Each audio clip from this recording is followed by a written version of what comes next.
Full ஃப்ளெட்ஜ்டா டிரெக்ஷன்ல இருந்து இப்போ வந்து ஃபுல் ஆக்டிங் அப்படின்றப்போ, இந்த ஒரு டிரான்ஸ்ஃபர்மேஷன் எப்படி இருக்கு? ஆக்சுவலா என்ன கேட்டிங்கன்னா, நான் நடிக்கிற போது எனக்கு ரொம்ப போர் அடிக்கும். அப்படியா? ஐய்யய்யோ!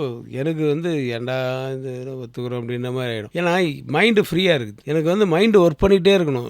அது வந்து டைரக்டரா இருந்தா ஒரு 15 வேலை, 20 வேலை ஒண்ணா இருக்கும். நான் அப்பலாம் அபேஷன் பீரியட்லலாம் வந்து செல்ஃப் டிரைவிங் நானு. காரு வந்து டெய்லி ஈசிஆர்ல அங்க ஒரு வீடு புடிச்சிருந்தோம். அபேஷன் மீ ஹவுஸ்ன்னே பேர் அதுக்கு. அப்புறமா ஆயிடுச்சு. அங்க போயிட்டு இருந்த அதுக்கப்புறம் ஒரு ஷெட்யூல் முடிஞ்சு ஒரு நாள் வந்து அப்புறம் ஏவிஎம்ல ஷூட்டிங். நான் பாட்டுக்கு யோசிச்சுக்கிட்டே ஈசிஆருக்கு போயிட்டேன். கிட்ட போகும்போது தான் ஐய்யய்யோ!